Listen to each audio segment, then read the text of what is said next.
आज से अगर 15 साल पहले की बात करूं तो मैं भी कन्वेंशनली सोचता था, जो भी चीज़ देखा वही इन्फ्लुएंस करती थी। लेकिन हमारी आई एम फॉर्चुनेट कि एक इंसान मिले, उनसे मुलाकात हुई, उन्होंने धीरे धीरे इस तरह के कुछ मेंटरिंग की और फॉर्चुनेटली आज वो हमारे बीच में है। डॉक्टर आर फुलिया जी, सर आइए स्टेज पे। हरियाणा गवर्नमेंट में प्रिंसिपल सेक्रेटरी से रिटायर हुए हैं और आज खास तौर पे कुरुक्षेत्र से सर आए हैं हमसे। सर मैं डॉक्टर अमर सिंह आज़ाद जी को स्टेज पे बुलाऊंगा सर को ऑनर करने के लिए।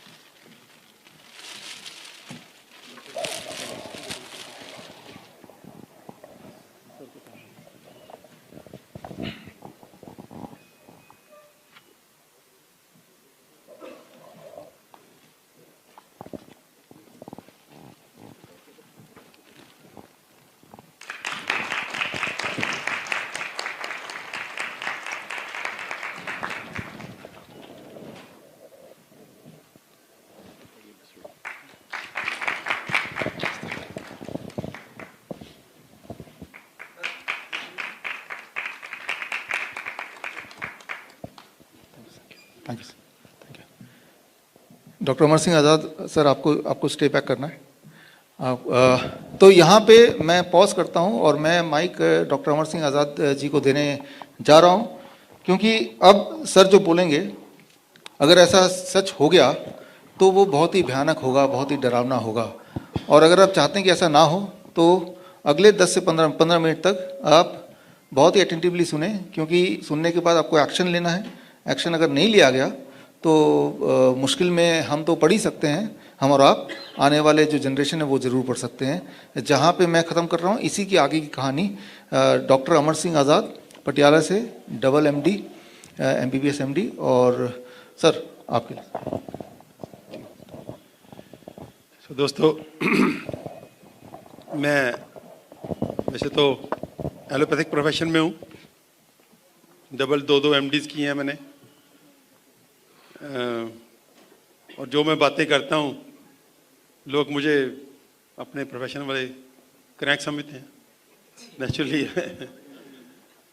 और डॉक्टर विश्वरूप राय चौधरी की तरफ जब मैं अट्रैक्ट हुआ तो मुझे लगता है कि एक और मेरे जैसा क्रैंक भी है। तो ये क्रैंक्स की मिलनी है, बहुत प्यारी मिलनी है, क्योंकि ये ऐसी क्रैंकनेस चाहिए आज।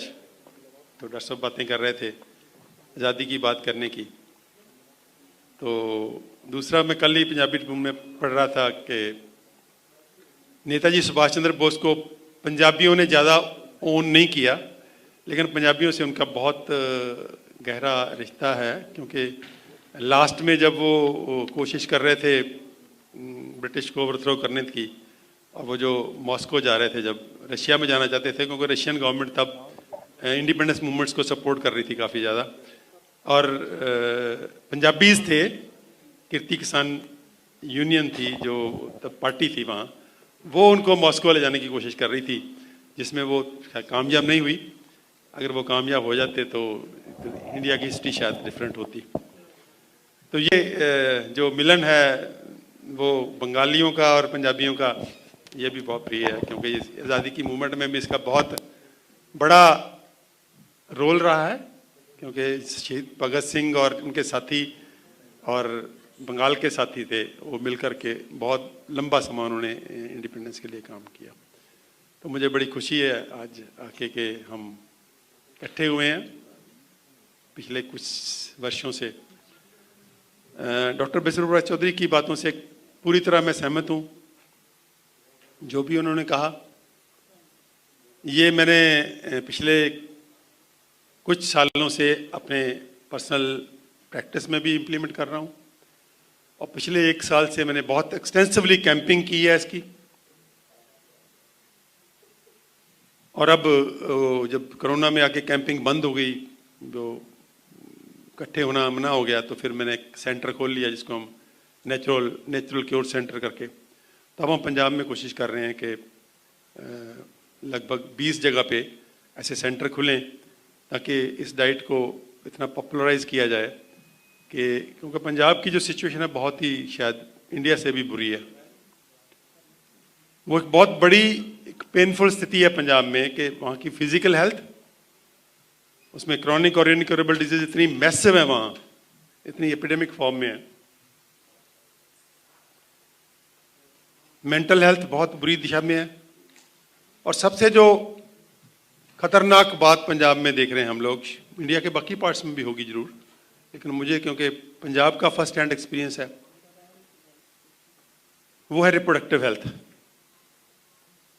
रिप्रोडक्टिव हेल्थ के जो पैरामीटर्स हैं पंजाब के, वो बहुत ही डिस्टर्बिंग है। वो इतने डिस्टर्बिंग हैं कि मैंने लिखा था ऐसे कोई 5-6 साल पहले एक आर्टिकल लिखा था, Punjab is a dying civilisation. और बहुत मुझे लोगों ने इस पे क्यों अक्यूज किया था, मुझे याद है, कि आप इतनी बड़ी बात कह रहे हो, Punjab is a dying civilisation. मैंने कहा मैं फुल्ली कन्विंस्ड हूँ।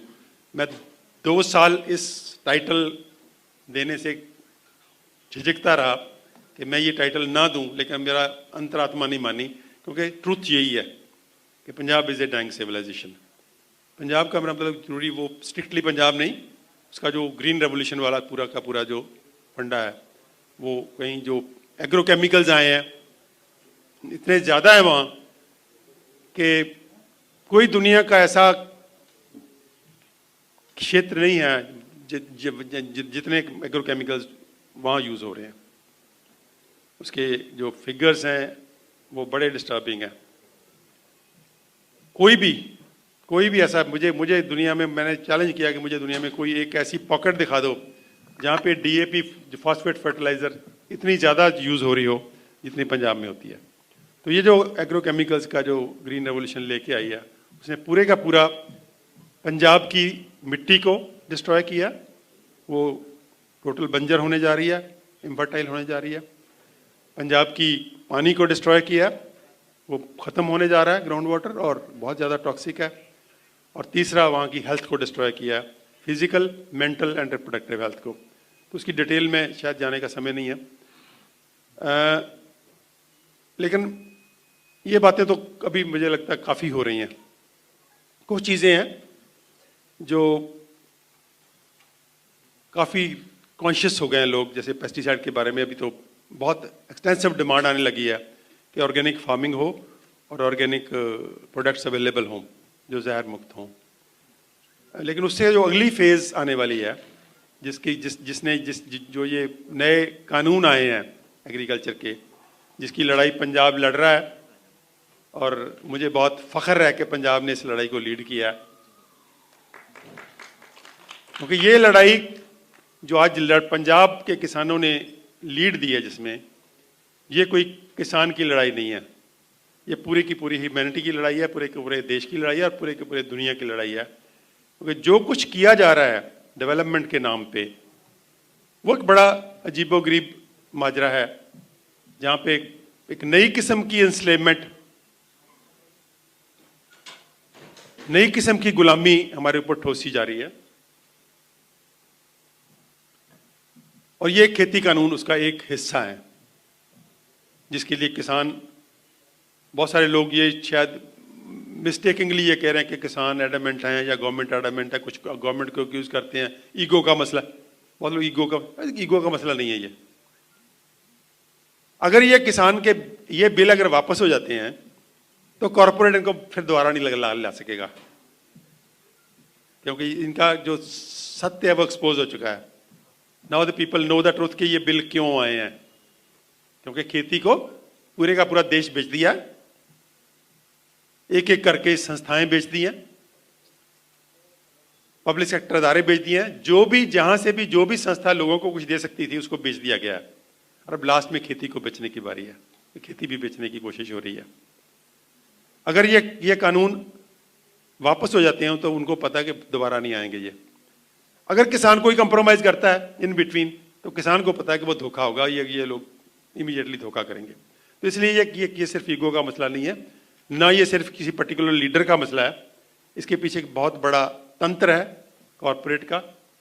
उसका जो बड़े बॉस हैं वो यूएसए वाले और यूरोप वाले हैं, उनके जो बिगर बॉस है IMF और वर्ल्ड बैंक और ये पूरे का पूरा जो तंत्र है उसका, बड़ी बड़ी कॉरपोरेशन का, बड़े बड़े बैंक्स का, उसके ये जो माइनर पार्टनर हैं जो जिनके नाम अदानी अबानी नाम के जो शख्स आजकल बदनाम हुए हैं, और ये तो उनके फ्रंटल मैनेजर हैं जो पॉलिटिकल लीडर्स हैं, ये उनके बिहाफ पे मैनेजमेंट कर रहे हैं सारी की सारी। तो ये सारे का सारा जो कहीं ना कहीं वो जो खेती लाना चाहते हैं, वो कैसी खेती लाना चाहते हैं, वो एक समझने वाली बात है। वो लाना चाहते हैं अमेरिका वाली खेती, और अमेरिका वाली खेती कौन सी है? Genetically modified crops. ये इनके बारे में अभी अवेयरनेस बहुत कम है। जेनेटिकली मॉडिफाइड क्रॉप्स वो चीज़ है, जेनेटिकली मॉडिफाइड सीड्स वो चीज़ है जो खेती का बीज नाश कर सकती है। एग्रोकेमिकल ने बीज नाश नहीं किया, एनवायरनमेंट को टॉक्सिक किया, सेहत खराब की, लेकिन बीज नाश करने की क्षमता नहीं है उसमें। लेकिन जो GM क्रॉप्स हैं, GM सीड्स हैं, वो बीज नाश कर सकती है, क्योंकि वो बीज ही खत्म हो जाएंगे, पूरी की पूरी खेती जेनेटिकली मॉडिफाइड हो जाएगी। जेनेटिकली मॉडिफाइड का मतलब पूरी की पूरी कॉर्पोरेट के हाथ में चली जाएगी, सब कुछ कॉर्पोरेट से ही आएगा। वो वही अमेरिका वाला पैटर्न, 4-4 हज़ार के एकड़ के फार्म में जेनेटिकली मॉडिफाइड क्रॉप्स हैं, उस पर ऊपर राउंड अप का स्प्रे हो रहा है और बड़ी बड़ी मशीनों से काटे जा रहे हैं, और फिर बाद में वो मार्केट में आ रहे हैं, वही खा रहे हैं लोग। तो ये जो और जेनेटिकली मॉडिफाइड जो क्रॉप्स हैं वो केमिकल फार्मिंग की वर्स्ट फॉर्म है, बेटर फॉर्म नहीं है, वो वर्स्ट फॉर्म है। क्योंकि जितना नुकसान केमिकल फार्मिंग में हो रहा है वो तो हो ही होगा फिर भी, क्योंकि केमिकल वैसे यूज होते रहते हैं उसमें भी, और साथ में आप जो रियल फूड है उसको डिस्ट्रॉय कर रहे हो, और उसमें इतनी क्षमता है डिस्ट्रॉय करने की कि जो अलाइड स्पीसीज हैं वो भी पोल्यूट हो जाएंगी पूरी की पूरी, और पूरी की पूरी वैरायटी जो है फूड की वो डिस्ट्रॉय हो जाएगी। पूरा का पूरा आयुर्वेद डिस्ट्रॉय हो जाएगा, क्योंकि आयुर्वेद में तो मेडिसिनल प्रॉपर्टी तो किसी प्लांट के अंदर जो है उसकी होनी है ना। अगर उसका बीज ही बदल गया, उसका सीड ही बदल गया, तो वह क्या मेडिसिनल प्रॉपर्टी देगा वो। तो पूरे का पूरा ये तंत्र जो है जेनेटिकली मॉडिफाइड क्रॉप्स का, ये लाना चाहते हैं वो लोग, वो नहीं ला सके। उन्होंने बीटी बैंगन लाने की कोशिश की। आपको याद है कि कुछ साल पहले हमने बहुत बड़ी एजिटेशन की थी बीटी बैंगन के खिलाफ, और बीटी बैंगन इनको विड्रा करना पड़ा अल्टीमेटली। अभी भी उसके मोरेटोरियम लगा हुआ है, वो नहीं ला सकते आप। बीटी बैंगन की हमने बहुत बड़ी एफर्ट करके उसको रुकवाया। वो आशा नाम का अलायंस बना हुआ है, alliance for safe and holistic agriculture, उसकी लीडरशिप में हमने बहुत बड़ा स्ट्रगल दी थी, तो तब रुका। अभी ये बार बार कोशिश, कभी तो GM सरसों लाने की कोशिश करते हैं, कभी GM चावल लाने की कोशिश करते हैं, बाकी GM सीक्रेटली ला ही रहे हैं वो, ये भी रिपोर्ट्स आ रही हैं कुछ। तो जो रेडीमेड कुछ आ रहे हैं, कॉर्न जैसे आ रही है, तो ऑलरेडी GM जेनेटिकली मॉडिफाइड है। तो ये पूरे का पूरा कहीं ना कहीं उसको लाने की कोशिश है जो एग्रीकल्चर बिल्स की शक्ल में लाना चाहते हैं। तो बहुत बहुत धन्यवाद आपका, आपने सुना।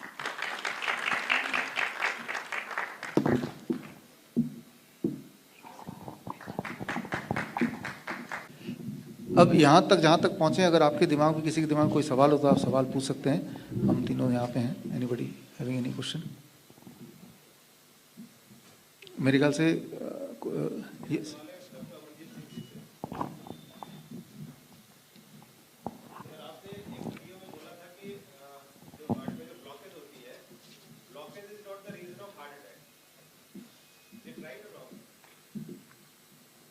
Blockage is not the reason of, एक माइक दे दे, पास कर दे उनको, अपनी माइक उठा ले।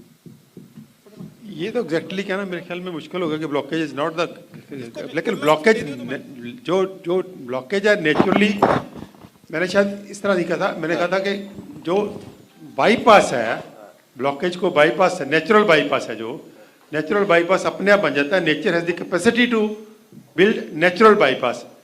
वो डॉक्टर साहब भी बहुत कहते हैं, मैं भी कहता हूँ, वो इसके फुल्ली कन्विंस्ड हूँ मैं भी, कि कुदरत अपने आप अपना बाईपास बना लेती है। कुदरत के अंदर ये क्षमता है कि वो खुद अपना बाईपास बना सकती है। और ये जो डाइट डॉक्टर साहब बोल रहे हैं, जैसे जो हम लोग डाइट कह रहे हैं, इस डाइट से 3 महीने के बाद हम किसी भी व्यक्ति को गारंटी दे सकते हैं कि 3 महीने के बाद उसको कभी हार्ट अटैक नहीं आएगा। Okay, thank you. Sir I have a question. Sir जैसे I have lot of thyroids patients, तो उनका डीआईपी डाइट से बिल्कुल ठीक हो जाता है, but in some cases I have seen with water TDS is very low. मतलब हमारा पेशेंट है, बहुत अच्छा डाइट फॉलो कर रहा है, बहुत रिगरसली डाइट फॉलो कर रहा है, बट उसका टीएसएच लेवल नीचे नहीं आया। दोनों सेम पेशेंट है, बट एक पानी पी रहा है 400 टीडीएस का, उसका थायराइड ठीक हो गया, और एक का है बॉम्बे में 60-70 टीडीएस, उसका थायराइड ठीक नहीं हो रहा। So sir is there anything that हम पानी नेचुरली कैसे उसको एक सेफ जोन में ला सकते हैं? हमने बोला मटके में आप कॉपर रखो, उसमें तुलसी डालो, but still the TDS is not rising up. But what I have seen in last 7-8 years, thyroid patient sir ठीक हो रहे हैं, 99% ठीक हो रहे हैं, बट कुछ पेशेंट्स हमने ये ऑब्जर्व किया जिनका ठीक नहीं हो रहा था, उनका टीडीएस बहुत कम है, और गवर्नमेंट आरओ जो लगाते हैं उसमें नेचुरली 30, 40, 50 सेट करके देते हैं। मेरे घर का टीडीएस रनिंग इज 400, और जो मैंने अपना आरओ चेक किया it was 60, so that was shocking. तो मैंने सबके अपने स्टूडेंट्स का चेंज कराया, बहुत से रिजल्ट्स आए। तो मेरा क्वेश्चन सर ये है कि जिनका already running water he 60, 70, 80, specially in metro cities like, तो उनको हम कैसे मतलब कुछ कुछ एक सेफ जोन में ला सकते हैं सर? Thank you. राइट, देखिए इसमें आप देना सर। ओके, अच्छा, इसमें जो मेट्रो में रहते हैं, जैसे मैं भी रहता हूँ इधर, तो यहाँ का पानी का कुछ भरोसा नहीं है। जी जी। तो मैं ऐसे ही बोलता हूँ पेशेंट्स को, which I do for myself, that I don't drink water much, right, don't depend on water. जो लोग डीआईपी डाइट में रहते हैं, तो आप एक्चुअली ये जब खा रहे हैं तो आप पानी ही खा रहे हैं, पानी खा रहे हैं एक्चुअली सर। तो ऐसे में आपकी जो प्यास है या रिक्वायरमेंट ऑफ वाटर है वो पूरी हो जा रही है, इफ़ नॉट 100%, 95% हो जा रहा है। और जैसे आप जूस पीते हैं दिन में, जैसे एक फ्रूट जूस पीते हैं, एक वेजिटेबल जूस पीते हैं और एक नारियल पानी पीते हैं, मान लो 3 बार तो आपने ड्रिंक लिया, तीनों बार एक अच्छा खासा क्वांटिटी पानी गया, और इस क्वांटिटी ऑफ पानी में आरओ का कोई हस्तक्षेप नहीं है, म्यूनिसिपल की जो पानी का कोई हस्तक्षेप नहीं है, तो you have to start getting water from the purest source. और भगवान ने सबसे बढ़िया, दुनिया का जो सबसे safest and the best mineral water भगवान ने बनाकर दिया पैक करके, दैट इज कोकोनट वाटर। तो कोकोनट वाटर को मैं कई बार ऐसा देखा है कि पेशेंट अगर कुछ खा नहीं पा रहा है, वो कुछ भी नहीं, पानी भी नहीं पी पा रहा है, तो भी ड्रॉपर से अगर हम, जब वो लेटा हुआ है, उसको ड्रॉप बाय ड्रॉप अगर हम कोकोनट वाटर देना शुरू कर दें, तो भी चांसेस है दैट लाइफ में कम बैक, राइट। तो जो भगवान का दिया हुआ पानी है वो कोकोनट वाटर पे आप रिलाई कर सकते हैं। एंड जब प्यास लगे तो थोड़ा बहुत, जैसे भर भर के ग्लास में पानी पीने की ज़रूरत नहीं है, तो यही कर सकते हैं। क्योंकि हम में से बहुत थोड़े से लोग होंगे जो यहाँ से छोड़ के मेट्रो कोई हिमालय में जाके बसना नहीं चाहेंगे, शायद एक आध कोई हमारे यहाँ पे राकेश कुमार जी हैं यहाँ पे, जिन्होंने ये शहर छोड़ के देहरादून के पहाड़ में जाके बस ही गए हैं, हमारे बीच में आए, वहीं से आए हैं अभी। हाँ, तो एक तो इन तरह थोड़े से लोग होंगे, तो दो ही ऑप्शन है, या तो आप राकेश कुमार वर्मा जी की तरह बन जाइए, जो मार्शल आर्ट्स के 6 या 7 ब्लैक बेल्ट भी हैं, ठीक है ना, वो भी सीख सकते हैं अगर वहाँ जाएंगे तो आप। हाँ, और ये हमारे गुरु भी हैं, इन्होंने हमें भी सिखाया है। तो थैंक यू सर। तो या तो इनकी तरह बन जाइए, बिल्कुल सर, या फिर ये आप पानी के लिए depend on fruits, vegetable and coconut water. Thank you sir. Last not the least sir, I have a community of, एक दो बातें ऐड कर दूं मैं इसमें, पानी वाले बात में। एक तो मुझे याद है, आज से 10 साल पहले मैंने जब अखबार में आर्टिकल छपवाया था कि RO water is harmful for health, तो बड़ा हंगामा हुआ था। मुझे आज भी याद है, पूरा दिन मुझे फ़ोन आते रहे थे कि ये आपने क्या कह दिया। तो वो तब की बात है। तो RO water is not a good water. तो पहली बात तो सीधी सी बात है, आरओ पानी अगर पीना है आपको, अगर मान लीजिए आपकी टीडीएस WHO कह रहा है 500, आप 300-350 तक तो कम से कम रखिए। तो जो वो अगर आरओ का पानी पीना ही है, मजबूरी है आपकी, टीडीएस ज़्यादा है, तो या तो टीडीएस कम है, फिर तो आरओ मत लगवाइए, दूसरा फिल्टर लगवाइए सर, सिर्फ जो ऑर्डिनरी फिल्टर है। अगर टीडीएस बहुत ज़्यादा है आपकी, 500 से ऊपर है, तो आप आरओ लगवाइए, तो लेकिन टीडीएस उसकी सेट करवा लीजिए 250-300 पे या 60 सब वाला पानी पीना तो ऑफकोर्स डेंजरस है, क्योंकि कैल्शियम और मैग्नीशियम जो मिनरल्स हैं पानी में जिस फॉर्म में हो, that is the best form, easily utilisable form में है वो। Of course these are the best. इससे नेक्स्ट जो नेचुरल पानी में है वो है, ये तो लिविंग वाटर है ना। अभी पानी में भी बहुत कुछ आ गया, पहले तो अल्कलाइन वाटर आया था, फिर हाइड्रोजनेटेड वाटर आ गया, अब लिविंग वाटर का कंसेप्ट आ गया। लिविंग वाटर का हम जो अपने पेशेंट्स को बोल रहे हैं, वो हमने एक बड़ा सिंपल सा उसमें रखा, जो फल वल ज़्यादा नहीं खा सकते। तो उसमें कॉपर ऑफ कोर्स अपने जो जिस बर्तन में आप पानी स्टोर कर रहे हो उसमें कॉपर की एक प्लेट फेंक दीजिए, वो तो कॉपर आ जाएगा उसमें। उसको कांच के जाग में ग्लास जार में डालिए, उसमें 10-15 पत्ते तुलसी के, 10-15 पत्ते पुदीने के और 3-4 स्लाइसेस नींबू के और 3-4 स्लाइसेस खीरे के Thank you, डाल दीजिए। अब सर्दियों में 48 आवर्स तक के लिए जितना पानी निकाल के पीना है उतना और डाल देना है, जितना पीना है उतना और डाल Right. देना है। तो सर्दियों में 48 आवर के बाद बदल लीजिए और गर्मियों में 24 आवर्स के बाद। Thank you. तो ये सिंपल सा लिविंग वाटर का। Thank you sir, thank you sir, thank you.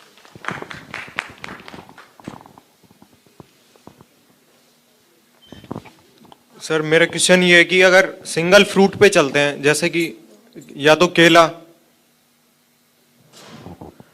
या फिर आम, पूरे दिन सिर्फ एक ही फ्रूट खाएंगे तो टॉयलेट तो बार बार आएगा, लेकिन वीकनेस क्यों आता है? ये क्या मुझसे पूछ रहे हैं? हाँ आपसे। तो देखिए, सिंगल फ्रूट पे आपने देखा भगवान ने फ्रूट सब अलग अलग रंग के बनाए हैं, ठीक है ना। तो इसका मतलब है कि सबकी अलग अलग खूबियां हैं, इसीलिए मैं बोलता हूँ कि 4 types. 4 type does not mean exactly 4 types, लेकिन आप ऐसा भी कर सकते हैं, एक दिन सिर्फ आम खा रहे हैं, अगले दिन सिर्फ केला खा रहे हैं, ऐसा भी कर सकते हैं जी।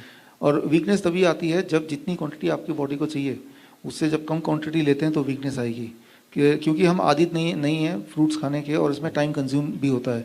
जितना क्वांटिटी मैं बताता हूँ DIP डाइट में, उतनी क्वांटिटी खाने के लिए कम से कम आधा घंटा पौना घंटा चाहिए होता है, और उतना तो आदत नहीं। हम तो भाग भाग के ब्रेड का एक पीस टोस्ट लेके खाने वाले लोगों में से हैं ज़्यादातर लोग, तो उन जो कि 10 मिनट में वो खाना कंप्लीट करते हैं, उनके लिए आधा घंटा भारी पड़ जाता है, तो दे एंड अप ईटिंग लेस। वो 20 मिनट में खाते हैं, सोचते हैं कि मैंने बहुत कुछ खा लिया, जबकि उसमें तो 80-90% तो पानी ही है ना। तो आपने क्वांटिटी कम ली और या तो फाइबर है उसमें, राइट, तो इसीलिए आप वीक फील कर रहे हैं। इसीलिए मैंने फॉर्मूला बना के भी दिया कि कितनी क्वांटिटी में अप्रोप्रिएट होगा, ये मानते हुए कि आपकी सीडेंट्री लाइफ है। अगर तो आपकी एथलेटिक लाइफ है तो ये क्वांटिटी जो मैंने फॉर्मूले में बनाया वो भी कम है। और या फिर आपको अगर वीकनेस की फीलिंग आ रही है, अनयूजुअल वेट लॉस हो रहा है, इसका मतलब बॉडी आपको बता रहा है कि देखो भाई ये क्वांटिटी कम है, आपको बढ़ाओ। तो आप देखते हैं जब गायें हैं वो चबाती रहती है दिन भर, राइट, तो आपको वैसे ही गाय की तरह बन जाना है, बहुत ज़्यादा टाइम लगा के खाना पड़ेगा, क्योंकि ह्यूज क्वांटिटी। आप बजट बना लीजिए कि 45 मिनट्स मुझे ब्रेकफास्ट में लगना चाहिए, 45 मिनट्स लंच में, 45 मिनट डिनर में, इतना इन्वेस्टमेंट करना है टाइम का।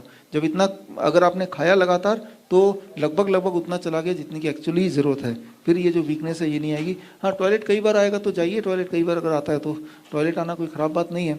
हाँ, डिस्कम्फर्ट है, लेकिन क्योंकि हम इसमें ना पानी ज़्यादा पीते हैं एक्चुअली, जब आप खा रहे हैं ना ये वाला फूड, तो एक्चुअली अब पानी भी इंटेक ज़्यादा हो रहा है इनडायरेक्टली, तो इंटेक ज़्यादा होगा तो वो बॉडी उसी स्पीड से बाहर निकालेगी। तो लेकिन वो ठीक है, हमें क्यों ऐसा लगना है कि दिन में 2 ही बार जाना है मुझे टॉयलेट में या 3 ही बार जाना है? Why to count this, right? ये कौन डिसाइड करेगा कितनी बार जाना बिल्कुल ठीक होता है? ये तो आपको बॉडी डिसाइड करेगा, राइट? आपने खुद ही एक स्टैंडर्ड बना दिया, अगर मैं 2 बार से ज़्यादा टॉयलेट जा रहा हूँ तो वो ज़्यादा है। ज़्यादा का जो डेफिनेशन है वो क्या है? वो किसी का कोई भी एक स्टैंडर्ड हो सकता है, जो ज़्यादा या कम हो सकता है या उतना ही हो सकता है। जितना आपका बॉडी चाहता है उतना जाइए, उसको रोकिए मत। जब आप रोकते हैं तो वो स्टेगनेंट हो जाता है and then that can lead to infection etcetera, हालांकि लॉन्ग टर्म तक, राइट? एक आध दिन में नहीं होगा।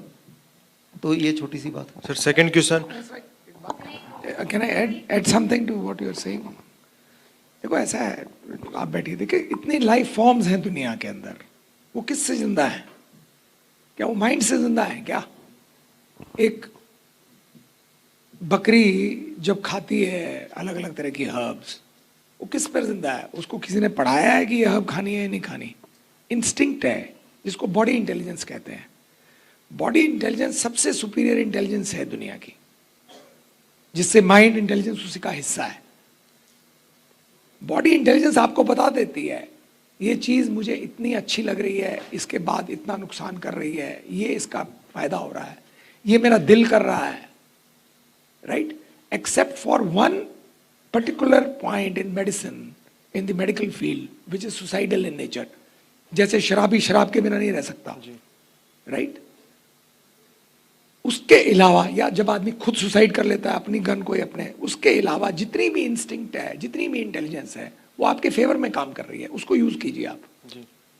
Even when, for example, if he has prescribed these 10 types of things for you, then you should choose, and which will keep on changing. 15 दिन हो सकता है आपको सिर्फ सेब अच्छा लगे, 15 दिन बाद आपको ये सेब अच्छा लगना बंद हो जाए, क्योंकि बॉडी की बॉडी के हालात चेंज हो गए हैं, फिर आपको केला अच्छा लगने लग जाए, and this happens. So please trust your body intelligence.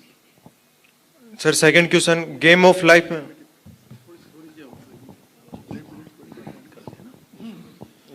तो वो थोड़ा सा इसमें मैं ऐड करना चाहूँगा जो डीआईपी डाइट के बारे में जो मैंने पर्सनली देखा और ट्राई किया वो मैं आपसे शेयर करना चाहूँगा. DIP diet of course is the basis of good diet. This is a very fundamental thing for the good diet.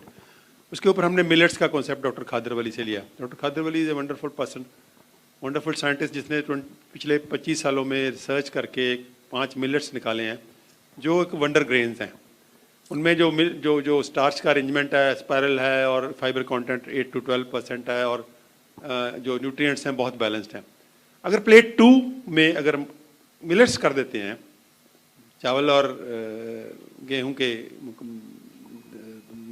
की बजाय तो वंडरफुल रिजल्ट्स हैं उसके रिजल्ट डीआईपी डाइट के मल्टीप्लाई हो जाते हैं. तो ये जो मिलेट्स वाला फंडा है ये भी मुझे लगता है कहीं ना कहीं हमको ओपन माइंड रखना चाहिए कि मिलेट्स के रिजल्ट्स बहुत ही वंडरफुल हैं. और हम सिर्फ मिलेट्स दे ही नहीं रहे अपने पेशेंट्स को, हम उगा भी रहे हैं. किसानों को हमने पिछली बार 3000 किसानों को मिलेट्स लगवाए हैं पंजाब में, हालांकि हमारा टारगेट 10,000 था, लेकिन वो कोरोना की वजह से हम वो बीज नहीं बांट सके. तो वो जब वो बीज बांटने का टाइम था तो बहुत सख्ती थी मूवमेंट में, तो परमिशन लेके हमने डीसी से वो परमिट लेके फिर मूव करके बांटे बीज. लेकिन इस बार हमारा कम से कम भी हम 30,000 को लगाएंगे. तो ये पूरे का पूरा वो जो कुटकी है, कंगनी है, हरी कंगनी है, स्वांक है और कोदरा है. अंग्रेजी में बोलेंगे उसको तो कोदरा कोडो मिलेट है, जो कंगनी है फॉक्सटेल मिलेट है, जो हरी कंगनी है ब्राउन टॉप मिलेट है, कुटकी है लिटिल मिलेट है और ये जो बार्नयार्ड मिलेट है स्वांक बार्नयार्ड मिलेट है. ये 5 हैं, 5 मिलेट्स है. ये वंडर डॉक्टर खादरवली 3 में बांटते हैं टोटल अनाजों को, टोटल ग्रेन्स को तीन भागों में बांटते हैं. वो negative grains, neutral grains and positive grains. Negative grains बोलते हैं सिर्फ दो ही अनाजों को, गेहूं और चावल. That is most unfortunate thing जो हमारे स्टेपल फूड्स हैं. White rice and wheat are the negative grains which create sickness. और वो बहुत ट्रू है, वो बहुत ट्रू है. मैंने अपने आसपास में बहुत लोगों को देखा. मोमेंट आप उसको छोड़ो तो आपके रिजल्ट्स इतने वंडरफुल आते हैं कि आपके इमेजिनेशन से भी ज़्यादा.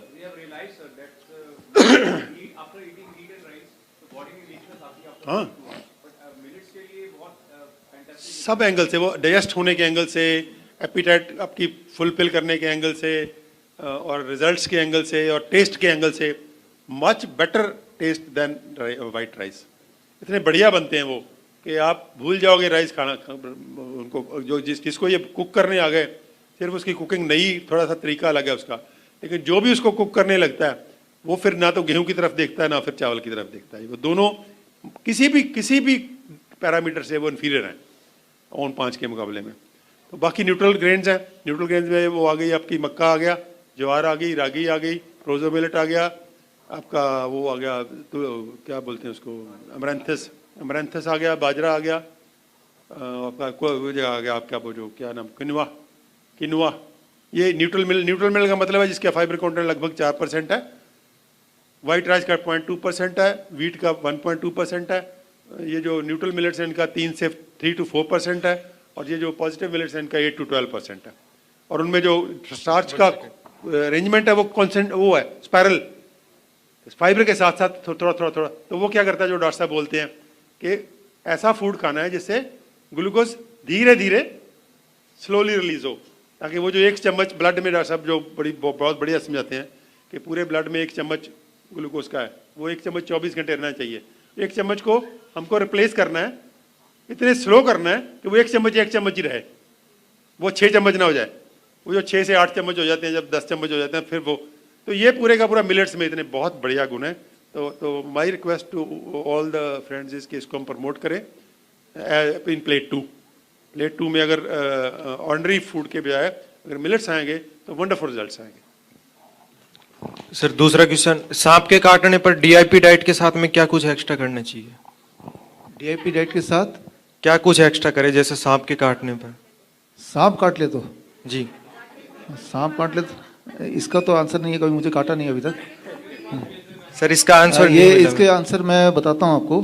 आपके पीछे बैठे हैं राकेश कुमार वर्मा जी, जो सांप के एक्सपर्ट हैं। एक टाइम पे जब अभी सांप रखना अलाउड नहीं है, जब सांप रखना अलाउड था तब वो सांप को लेके ही सोते थे। सर ने भी सांप मारा हुआ है। तो माइक ज़रा पीछे दे दीजिए, वो आपको अच्छा है कि आप उनकी आगे जस्ट बैठे हैं बाई चांस।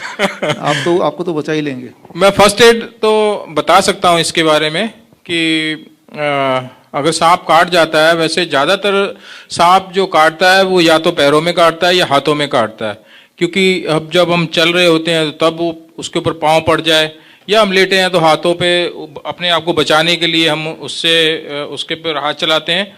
तो इसकी फर्स्ट एड सिंपल सी है। अगर हम फर्स्ट एड को अच्छी तरह से जान ले तो मेरे को लगता है, या मैंने अपने 40 साल के जीवन के अंदर इनके साथ में रहा और रिसर्च की इसके ऊपर बहुत, तो उसको ज़रूरत नहीं है इलाज करने की, किसी भी दवाई की ज़रूरत नहीं है बिल्कुल भी।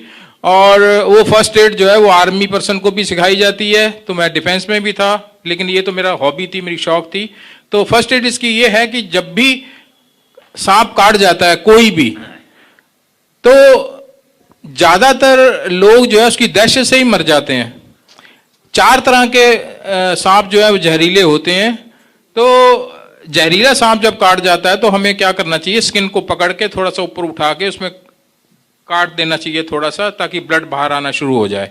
ये फर्स्ट एड जो कर लेता है उसका ब्लड जहां पॉइजन गया है वहीं पे ही सारा पॉइजन बाहर आ जाता है। और ज्यादा अगर जरूरत पड़ती है हमें तो हम कोहनी से ऊपर, या पैर में काटता है तो नी से ऊपर, क्योंकि नी से नीचे जो है वो डबल बोन होती है, अगर वहां बांधते हैं तो पॉइजन जो है वो ऊपर चला जाता है। ऐसे ही यहाँ पर भी है। तो फर्स्ट एड हम कर लें तो मेरा ख्याल में जरूरत नहीं पड़ती किसी भी और दूसरे इलाज की। और मैंने सारा जीवन जो है मैंने इसी तरीके से इलाज किया लोगों का। वैसे तो दवाई भी बनाते हैं हम, लेकिन मेरा ख्याल में मुझे जरूरत नहीं पड़ी। मुझे भी कई बार काटा, कोबरे ने भी काटा, मैंने ऐसे ही इलाज किया अपना सीखते समय। मेरे टीचर थे, तो मैं पंजाब से ही हूँ, तो यही मेरे ख्याल में फर्स्ट एड है। Thank you very much. Sir मेरा क्वेश्चन एक, मैं टाइप 1 डायबिटीज़ का बच्चा ट्रीट कर रही हूँ, उन्हीं की मदर का मुझे कॉल आया, वो भी देख रहे हैं आपका लाइव शो। उनको 1.5 साल हो गया बच्चे को, अभी मैं 20 दिन से उसका ट्रीटमेंट कर रही हूँ। और सर व्हाट आई फाउंड कि अभी उसका 1 ही यूनिट जा रहा है 18 दिन में, और वो भी कभी देते हैं कभी नहीं देते हैं। और मैं मना करती हूँ, उसके बाद भी वो डर के कारण देते हैं कि 300 लेवल है और मुझे डाउन करना है। 1 यूनिट में उनका एक बार तो 80 भी आ गया। तो इस सर वो उनका क्वेश्चन है, वो ये पूछ रहे हैं कि 1.5 साल के बच्चे जो इंसुलिन ले रहे हैं वो ठीक हो सकता है? ये उन्हीं का क्वेश्चन है। 1.5 साल का बच्चा है, 1.5 साल नहीं सर, 10 साल का बच्चा और 1.5 साल से यूनिट इंसुलिन पर है। देखिए, इसमें मैं बताता हूँ कि अभी मैंने बताया भी था आपको सर आई नो, बट है ना? उन्हें ट्रस्ट नहीं हो रहा। हाँ, कि जो पेशेंट हमारे पास आते हैं 1 साल 1.5 साल के अंदर अंदर, उनमें से 40% ऐसे पेशेंट होते हैं, 40% ऐसे बच्चे होते हैं जो डाइट 100% तो कोई बच्चा फॉलो नहीं करता, 80% फॉलो करता है, तो वो इंसुलिन फ्री हो जाता है। उनमें से कुछ टेस्टिमोनियल हमने बुक में भी डाला है, those who are not taking insulin at all, कई सारे पेशेंट का डाला हमने, ठीक है ना? तो ठीक हो जाएगा कि नहीं? The answer is yes. कितना परसेंट प्रोबेबिलिटी है? 40%। अच्छा, 60% ठीक क्यों नहीं होगा और उनका क्या होगा, ये अगला क्वेश्चन आता है। वो अगर 1 यूनिट ले रहा है वो भी कई दिनों में, तो वो ठीक वाले कैटेगरी में है। अब रहा सवाल वो 300 है तो वो डर के मारे लेते हैं। सर एवरेज तो उसका 250 से अंदर आता है, कभी कभी 300 आ जाता है विदाउट इंसुलिन। विदाउट इंसुलिन कभी कभी ज़्यादा आता है या कम भी आता है, तो उनको ज़्यादा लगता है तो दे देते हैं। ऐसा ही कुछ है ना? तो देखिए, एक बात आप समझिए कि जैसे अगर मैं अपनी बात करूं, मैं डायबिटीज़ पेशेंट नहीं हूं, तो मैंने ज़िंदगी में सिर्फ 1-2 बार ही ब्लड शुगर चेक किया अपना।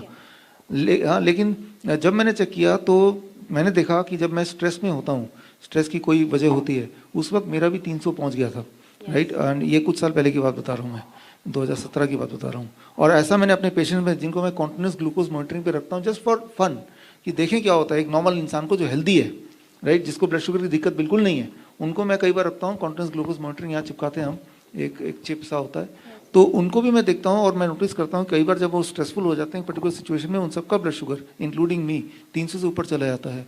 लेकिन हम लोग क्योंकि अपने ब्लड शुगर को उतना डीपली कभी देखते ही नहीं, तो हमें लगता है 300 ज़्यादा नंबर है।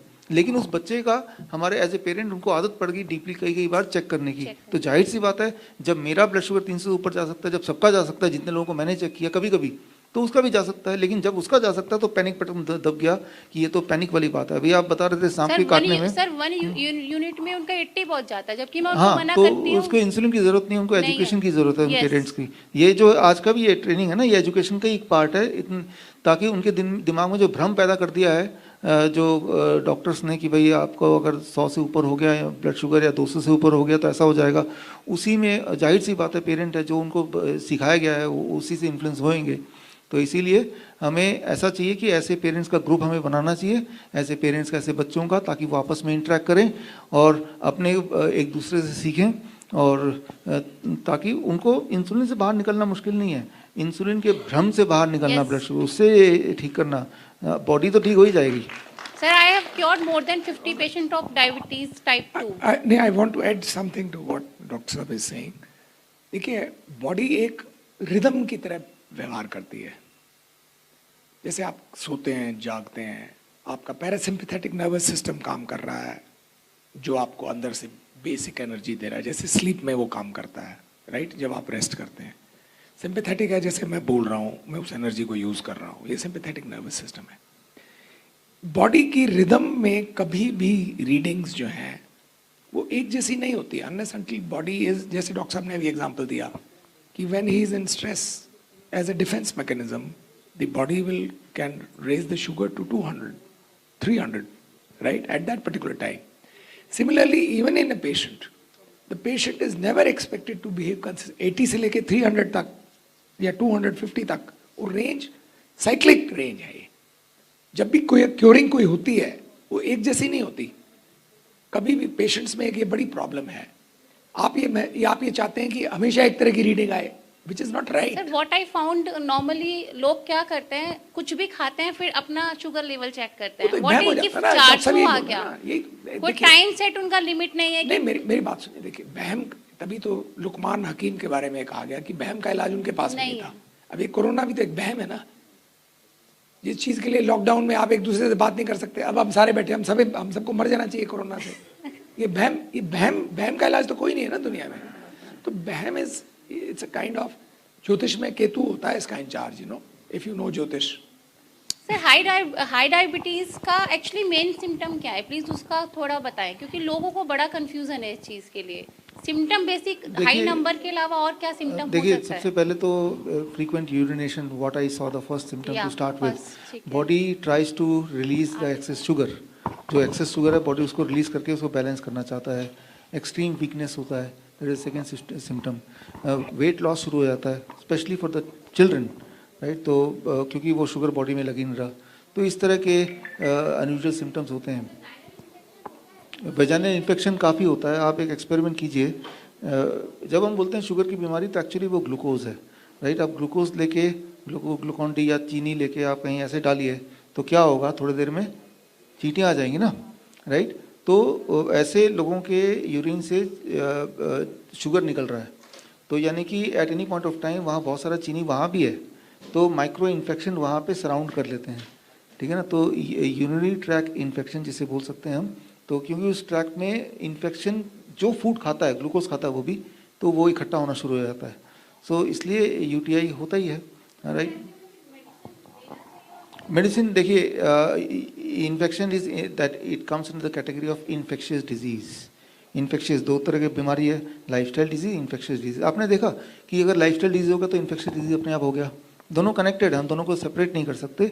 एक सिंपल रूल आपको बता देता हूँ, तो आपको इस सवाल का जवाब मिल जाएगा कि कोई भी इन्फेक्शन क्यों ना हो, कोई भी इन्फेक्शन क्यों ना हो, वो इन्फेक्शन जिंदा रहती है। मान लो उसको इन्फेक्शन यूटीआई हो गया, तो मतलब it comes in the category of infectious disease. एक इन्फेक्शन की जो आयु होती है न्यूली फॉर्म इन्फेक्शन की, वो 3 से 4 दिन की होती है। अगले 3 दिन तक अगर उस इन्फेक्शन को फूड ना मिले तो they will die natural death. तो फूड नहीं मिलेगा मतलब जो चीज़ पे वो टिके हुए हैं, जिंदा है, वो चीज़ को हमने स्विच ऑफ कर दिया, तभी हम बोलते हैं वो 3 स्टेप फ्लू डाइट। जैसे वो 3 स्टेप फ्लू डाइट तो 3 ही दिन का है ना, बाय 3rd डे इन्फेक्शन को हमने फूड नहीं दिया, हमने बॉडी को फूड दिया, ये सब फूड दिया, fruit juice, animal fruit juice और कोकोनट वाटर वगैरह। लेकिन इन्फेक्शन जो है, infection is interested for that glucose, infection is interested for that kind of animal protein जो हमने दिया ही नहीं उसको। तो the moment we switch off that food, infection goes away, तो कोई भी अगर ऐसा बोलता है यूरिनरी ट्रैक इन्फेक्शन है, उनको भी आप 3 स्टेप फ्लू टाइट में लगा दो, and then you ask third day कैसी हालत है, तो इट इज़ गॉन। जो कि कई महीनों से भी था, ऐसा भी हो सकता है, लेकिन तब भी 3 दिन में चला जाएगा। उसकी लाइफ स्पैन ही 3 दिन है। जैसे मान लो मेरी लाइफ स्पैन है कि मैं अगर एक हफ्ता या 10 दिन या 15 दिन नहीं खाऊं तो आई विल डाई, राइट। तो हर एक क्रिएचर की लाइफ स्पैन होती है, तो इन्फेक्शन की लाइफ स्पैन 3 दिन की है, तो 3 दिन।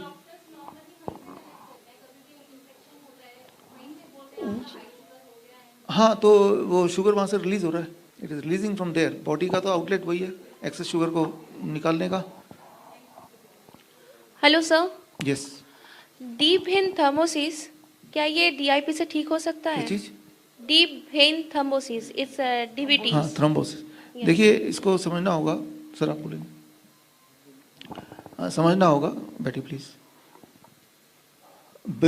वेन्स हो या आर्टरीज हो, उसके अंदर कोई भी अगर तरह के ब्लॉकेजेस हैं, इट ऑल डिपेंड्स ऑन कि वो कहाँ पे है, राइट। वो उसका अलग अलग नाम दे देंगे आपको, ठीक है ना। तो मान लो वो हार्ट में है तो हार्ट डिजीज बोल देंगे, ठीक है ना। तो उसकी वजह से that will lead to angina etcetera. तो वो बॉडी के जिस ऑर्गन में होगा तो वो ऑर्गन सफर करेगा, because that organ will get A compromise supply of blood flow, इतना है, राइट। तो आप में से जो लोग ने थोड़ा भी स्टडी किया, आपको पता है when the bodies nitric oxide production increases, NO जिसे बोलते हैं, तो जहाँ जहाँ पे ब्लॉकेजेस हैं, राइट, वहाँ से वो हट जाएगा, राइट। वो वेन्स में हो जैसा आप बोल रहे हैं, वो आर्टरीज में हो तो वो हट जाएगा, ठीक है ना। तो आपको सिर्फ बॉडी की नाइट्रिक ऑक्साइड की प्रोडक्शन को बढ़ानी है, and fortunately that is possible when you take food in the same state as made by the nature, जिसको हम DIP डाइट बोल रहे हैं, राइट। तो इट स्टार्ट्स विद, जिस दिन से आप लेंगे उसी दिन से बॉडी का नाइट्रिक ऑक्साइड प्रोडक्शन बढ़ जाएगा, उसी दिन से आराम मिलना शुरू हो जाता है। पहले तो जो माइक्रो इन्फ्लेमेशन होता है पहले उस पर असर होता है, फिर जो बड़े बड़े ब्लॉकेज है उस पर असर होता है, फिर चाहे उसका वो कहीं भी लोकेटेड हो, वो वेन में भी हो सकता है, आर्टरीज में भी हो सकता है, सारी जगह भी हो सकता है, तो अपने आप ही ठीक होता है, राइट। तो it is not a new disease, the only thing is the same thing, the same blockage at different part of the body, right, is given a different name, right. So this is how it is. तो वो भी ठीक हो सकता है, क्योंकि वो अलग बीमारी तो है ही नहीं ना, राइट। आप देखो, जैसे मान लो मैं बोलता हूँ गैस्ट्राइटिस, अर्थराइटिस, ओटाइटिस, ये सब अलग अलग बीमारी लग रही है, लेकिन आप देख रहे हैं ये नाम तो एक ही है, आइटिस, इन्फ्लेमेशन है, राइट। कहीं किसी भी आर्टरीज में इन्फ्लेमेशन, तो किसी भी आर्टरीज में ब्लॉकेज हो तो उसको एक नाम दे देंगे, इन्फ्लेमेशन तो एक नाम दे देंगे, लेकिन है तो इन्फ्लेमेशन ना। तो ब्लड जो या आपके आंखों में जा रहा है, वही वाला ब्लड तो बॉडी के हाथों में भी जा रहा है, right. And blood is carrier of the nutrient. तो नाम के पीछे नहीं पड़ते हम लोग, राइट। जो लोग यहाँ पे मेडिकल न्यूट्रिशनिस्ट हैं उनके लिए how we have to treat, कि सिम्टम क्या है, right, ask that, and then and when the symptom goes, right, the disease goes, right. So that is the easier approach which is more understandable. लेकिन उसको complex बनाना तो उसको अलग से नाम दे दो एक, आपको चेक करना। देखो ये ना, एलोपैथी ने ये बहुत कन्फ्यूजन बहुत क्रिएट कर दिया हुआ है। 8000 बीमारियां गिना दी हैं, इसका मतलब 8000 कारण है, इसका मतलब 8000 नहीं सोल्यूशन होंगे, ऐसा तो कुछ नहीं है। एक्चुअली ये सारी टर्मिनोलॉजी जो है ना, हमारे अंदर हम जो टर्मिनोलॉजी बोरो कर रहे हैं वो मॉडर्न मेडिसिन से कर रहे हैं। तो मॉडर्न मेडिसिन की टर्मिनोलॉजी ही रॉन्ग है, बेसिकली टर्मिनोलॉजी रॉन्ग है, क्योंकि एक एक चीज़ को पकड़ के एक एक चीज़ का वो बीमारी, फुल फ्लैश बीमारी बना देते हैं, उसको अलग अलग करके सोचते हैं, जिसको हम रिडक्शनिस्ट अप्रोच बोलते हैं। अगर होलिस्टिक अप्रोच से सोचेंगे तो body as a function as a whole, body not only function as a whole, body right from body to cosmos functions as a one unit. तो अब तो वो साइंस प्रूव कर दिया कि whole cosmos works as one unit, then the nature works as one unit, then our body works as one unit. तो वो शब्दावली हमको थोड़ी चेंज करनी चाहिए। अगर बॉडी हेल्दी है तो वो सब चीज को डील कर लेगी। Health is the primary thing, health is the central thing, health is the access. अगर हेल्थ एक्सेस है तो डिजीज की टर्मिनोलॉजी मैटर नहीं करती, अंदर कोई टर्मिनोलॉजी नहीं, टर्मिनोलॉजी सिर्फ बाहर है, वो डॉक्टरों की है। तो ये जो डीप वेन थ्रोम्बोसिस है, अब उसका प्रॉब्लम क्या है? एक तो वो वेन तो थ्रोम्बोस हो ही गई, वो हो गई तो हो गई। अब अगर वेन्स का तो अंत नहीं है, बस उसका तो बाईपास वैसे ही बहुत आसान होता है, आर्टरी से भी आसान होता है, वेन्स का तो ऑलरेडी बाईपास बना हुआ है, बॉडी में अल्टरनेट वेनस फ्लो होता है। तो वो अगर बॉडी हेल्दी है तो वो अपना अल्टरनेट ढूंढ लेगी। वो अगर वेन बंद भी है तो बंद पड़ी रहेगी, उसको पक्का ही बंद कर देगी वो, और उसका बाईपास बना लेगी। पहली बात तो डीप वेन थ्रोम्बोसिस होता ही उसी को है जो ग्रॉसली सिक है, ग्रॉसली इल हेल्थ है, यानी कि हेल्दी नहीं है। जो अगर हेल्दी है तो डीप वेन थ्रोम्बोसिस कभी इस डाइट से कुछ डीप वेन थ्रोम्बोसिस हो सकता है? कभी नहीं हो सकता। तो रॉन्ग डाइट से ही होगा। तो ये पूरे का पूरी शब्दावली मुझे लगता है टर्मिनोलॉजी जी है ना, इन्फेक्शियस नॉन इन्फेक्शियस, ये भी बड़ी बोगस टर्मिनोलॉजी है कि इन्फेक्शियस अलग है, नॉन इन्फेक्शियस अलग है। ऐसा थोड़ा ही है। एनी नॉन इन्फेक्शियस डिजीज का अगर मान लीजिए डायबिटीज नॉन इन्फेक्शियस है, लेकिन डायबिटीज वाले को तो इन्फेक्शन बहुत ज़्यादा होती है। अब इन्फेक्शियस है कि नॉन इन्फेक्शियस है। इसी तरह उल्ट वाइसे वर्सा, अब जिसको इन्फेक्शन क्रॉनिक चल रही है उसको नॉन इन्फेक्शियस, उसके ऑर्गन भी डैमेज होंगे, वो नॉन इन्फेक्शियस है। तो ये शब्दावली कहीं ना कहीं बहुत ही सुपरफिशियल है, बहुत ही सुपरफिशियल है। तो हमको शब्दावली बदलनी है कि body is works as holistic one unit, और उस बॉडी का सिंगल जो सेंट्रल पॉइंट है वो हेल्थ है, और हेल्थ के लिए डाइट है। Diet is the most important thing. Of course पानी हवा भी इंपॉर्टेंट है, अगर वो ठीक है तो डिजीज कोई मैटर नहीं करती। सर ये अपन डीप डाइट में सर रॉ मटेरियल लेते हैं सर, तो पेस्टिसाइड वाले रॉ मटेरियल अक्सर मिलते हैं सर, ऑर्गेनिक रॉ मटेरियल नहीं मिलते। और लोगों में भ्रांति है कि रॉ मटेरियल है वो पेस्टिसाइड और खाद का है, केमिकल का, इससे अच्छा ये हीट करके लेने से ठीक रहेगा। इस तरह से ये ऐसा ही क्यों ले रहे हैं? दूसरी बात सर, दूसरा प्रश्न इसी में ये था सर कि क्रेटेनाइन पालक और भथुआ भाजी में ज़्यादा होता है जो अपन लेते हैं, तो क्या ये सही बात है कि नहीं? थोड़ा जानकारी लेना। क्रेटेनाइन किस में ज़्यादा होता है? क्रेटेनाइन पालक में अच्छा, और भथुआ भाजी में, तो इसके बारे में थोड़ा जानना था। यूरिया सर, तो ये इसमें एक्चुअली मेरा क्रेटेन मेरे ऊपर था 1.64 था, बॉर्डर में है, तो इसीलिए मैं अपने लिए भी पूछ रहा था, लोगों को भी बताने के लिए। यूरिया भी ज़्यादा हो गया था, तो ये दो क्वेश्चन अलग अलग हो गए ना, क्रिटिलिन और यूरिया वाला क्वेश्चन अलग है। पहला क्वेश्चन क्या था आपका? पहला क्वेश्चन ये सर कि जो अपन रॉ पेस्टिसाइड वाला। मटेरियल है तो सर, दोनों बड़े वंडरफुल क्वेश्चंस हैं। देखो पेस्टिसाइड का जहाँ तक फंडा है, पेस्टिसाइड तो अभी इतने एक्सटेंसिवली यूज हो रहे हैं कि वो सब्जियों में भी है, फलों में भी है, अनाज में भी है, और एनिमल फूड में भी है। एनिमल फूड में उल्टा मैग्नीफाइड है। जो चीज प्लांट में 1 यूनिट है वो एनिमल फूड में जाके 100 यूनिट हो जाएगी। तो इसका मतलब पेस्टिसाइड वाली खेती में बना हुआ non plant food, animal food, वो मच मोर डेंजरस है as compare to plant food. और प्लांट फूड के मुकाबले में ये जो डीएपी राइट वाला फूड है, इसमें पेस्टिसाइड होगा भी, तो इसमें पेस्टिसाइड को निकालने की क्षमता भी ज़्यादा है। इसमें अंदर क्षमता है कि ये ऑर्गन्स को स्ट्रॉन्ग करता है, किडनीज को स्ट्रॉन्ग करता है, स्किन को स्ट्रॉन्ग करता है, क्योंकि बॉडी के अंदर टॉक्सिन वो हार्मफुल होता है जो क्युमुलेट होता है। टॉक्सिन तो बॉडी में जाते हैं, हवा में भी जाएंगे, पानी में भी जाएंगे, फूड में भी जा रहे हैं, लेकिन अगर बॉडी में क्षमता उसको निकालने की, और साथ के साथ मान लीजिए मैंने 10 यूनिट कोई चीज़ खाई, टॉक्सिन खाया, और 10 के 10 यूनिट मेरी बॉडी ने 24 घंटे में निकाल दिया, तो कोई प्रॉब्लम नहीं। कौन सा टॉक्सिन हार्मफुल होगा? जो 10 यूनिट मैंने खाया, 5 यूनिट मेरा लिवर और किडनी और स्किन मिला करके निकाल सके, 5 यूनिट अंदर रह गया। अगले दिन मैंने फिर खाया 10 यूनिट, फिर वो 5 यूनिट और अंदर रह गया, तो वो दैट 5 यूनिट बिकम्स 100 यूनिट्स धीरे धीरे धीरे। तो परसिस्टेंट और पॉल्यूटेंट्स इसको बोलते हैं। परसिस्टेंट वो अंदर परसिस्ट कर रहे हैं, क्युमुलेट हो रहे हैं, वो नुकसान करेंगे। तो इस फूड में यहाँ पे पेस्टिसाइड का रिस्क उतना ही है बाकी फूड के मुकाबले में, इनमें कोई ज़्यादा नहीं है।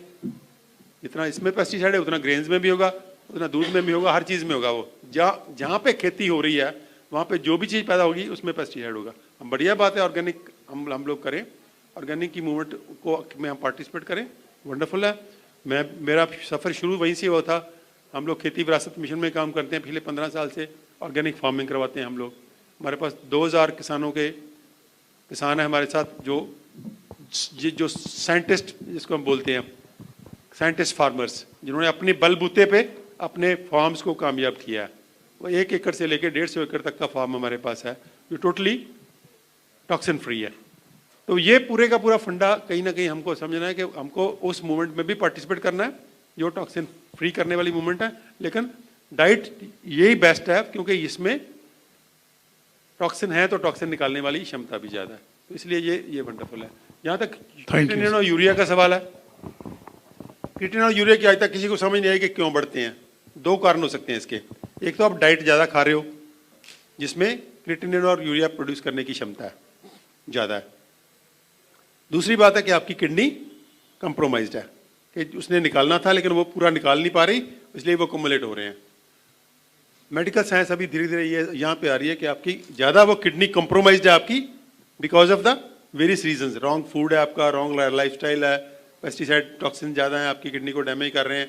तो वो rising creatinine, rising uric acid is and rising urea, सबसे पहले यूरिक एसिड राइज करता है। पंजाब में यूरिक एसिड इतना ज़्यादा है कि every third person is having high uric acid. तो वो यूरिक एसिड क्योंकि थोड़ा सा मुश्किल होता है निकालना किडनी के लिए as compare to urea and creatinine, तो वो पहले बढ़ता है। तो that is the early sign of kidney damage, ये आपकी किडनी कंप्रोमाइज हो रही है। पहले यूरिक एसिड बढ़ेगा, धीरे धीरे आपका क्रिएटिनिन। वो डाइट का कितना रिलेशनशिप है इसका अभी कभी मुझे नहीं लगता साइंटिस्टों को भी पता है। और प्लांट डाइट से क्यों बढ़ेगा क्रिएटिनिन यूरिया, नहीं बढ़ेगा। Basically they are the by products of protein digestion. Protein जब हजम होते हैं उसका बाई प्रोडक्ट है, उसका वेस्ट प्रोडक्ट है प्रोटीन्स का। तो कौन से पत्तों में प्लांट उसमें है, तो मुझे नहीं लगता। ये पोटाशियम वाला फंडा डॉक्टर साहब बहुत बार क्लियर कर चुके हैं।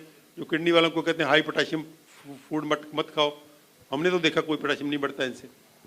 कितने लोगों को हमने कहा है कि भाई उनकी डाइट वाइट मत मानो, आप फल खाओ तभी किडनी रीजनरेट करेगी, अब नहीं खाओगे तो कैसे करेगी। तो बिल्कुल नहीं पोटाशियम बढ़ता। तो ये कुछ नॉर्म्स जो कुछ मेडिकल प्रोफेशन ने ऐसे बिना मतलब के किडनी वाले को सलाद भी बंद, फ्रूट भी बंद, सब हर चीज़ बंद कर देते हैं। पक्का ही वो नहीं भी उसकी किडनी रीजनरेट करने की पॉसिबिलिटी छोड़ते ही नहीं। तो ये कहीं ना कहीं मुझे लगता है कि हमको वो सारी की सारी जो उनकी जो नॉर्म्स एंड डाइट के बारे में ना उनको पता है, ना वो पढ़ते हैं, और ऐसे ही जो मर्जी बोल दिया। उसको हाई पोटाशियम देख के भी हाई पोटाशियम नहीं खानी। तो ये मुझे लगता है इनकी डाइट वाइट की रिकमेंडेशन, जितना मर्जी बड़े से बड़ा डॉक्टर हो उसकी डाइट की रिकमेंडेशन नहीं माननी चाहिए। अपना इंडिपेंडेंटली एक्सपेरिमेंट करके देख लो। और मैंने बहुत बार पेशेंट्स को कहा कि आप हाई खा के देखो फल, फिर बताना पर किसी मेरे पास तो कोई पेशेंट नहीं आया जिसने कहा मेरा पोटाशियम बढ़ गया खाने से। तो ये कहीं ना कहीं मुझे लगता है कोई थोड़ा अवेयर रहना चाहिए। ये जो बोलते रहते हैं ये पालक पथरी बनाती है, टमाटर पथरी बनाता है, ये पता नहीं कहाँ से आती हैं। और तो इसका मतलब ये हुआ सर कि किडनी का खराबी है, अपन जो डीप डाइट का रॉ मटेरियल ले रहे हैं वो सही है, रॉ मटेरियल के फलस्वरूप कॉम्प्लिकेशन नहीं आए हैं। तो उसका मतलब अपन को उसको ठीक करने के लिए क्या डीप डाइट रेगुलर यूज करने से ठीक हो जाएगा? बिल्कुल देनी चाहिए। Thank you sir. उनको थोड़ा सा अलर्ट कर दो कि आप पोटाशियम लेवल कराते रहो, ज़्यादा 1 महीना करवाओ। अब 1 महीने के बाद आपको खुद ही कॉन्फिडेंस आ जाएगा कि पोटाशियम लेवल तो नहीं बढ़ रहा, मैं तो फ्रूट खा रहा हूँ, सलाद खा रहा हूँ। और बहुत बार पाओगे आप पेशेंट खुद ही वायलेट कर रहा होता है, उसको जचती नहीं बात। वो कहता है ये अच्छे डॉक्टर हैं, फ्रूट और सलाद भी बंद कर दिया मेरा, तो वो खा रहे होते हैं। मैंने बहुत बार पेशेंट को पूछा कि आप मान रहे हो उनकी डाइट, कहता है नहीं पूरी तरह से तो नहीं मान रहे, खा रहे हैं बीच बीच में। उसका वो खुद ही उनके इनर वॉइस ही उनकी बता देती है उनको कि ये जो डॉक्टर क्या बोल रहा है झूठ बोल रहा है। तो मुझे नहीं लगता कि हमको किडनी पेशेंट्स को भी ये DIP डाइट मना करनी चाहिए, हमको खिलानी चाहिए उनको डाइट। लेकिन थोड़ा सा उनको बोला कि 1 महीने के लिए आप पोटाशियम लेवल चेक कराते रहो। पोटाशियम का रिस्क है ना, तो नहीं बढ़ता वो पोटाशियम। डॉक्टर साहब का भी ये एक्सपीरियंस है, मैंने जहाँ तक सुना। आप इस बुक में बहुत सारे आप किडनी पेशेंट्स का एग्जाम्पल देखेंगे और they have been on this diet including टमाटर। और वही चीज़ मैं तो यही बोलता हूँ इसका कि आप जो भी डॉक्टर पास जाना चाहते हो वहाँ जाओ और उनसे पूछो सर क्या क्या नहीं करना है। वो बोलेगा कि ये अगर आप डायबिटीज़ के पेशेंट है तो फ्रूट्स नहीं खाना, मीठे फल नहीं खाना, वो लिख के ले आओ। और अगर किडनी पेशेंट है तो पालक नहीं लेना, टमाटर नहीं लेना, नारियल पानी, एक लिस्ट देंगे, बस वही खाना शुरू कर दो आप और आप ठीक होने लगोगे। Thank you sir. जी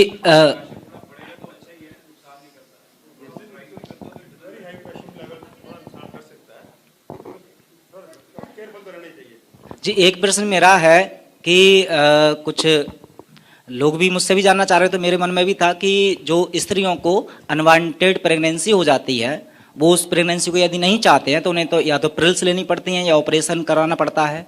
क्या इसका भी कोई अल्टरनेटिव प्राकृतिक तरीका है? मेरे नॉलेज में नहीं है अभी तक तो। नहीं, होम्योपैथिक में और आयुर्वेदिक में आंसर्स हैं इसके।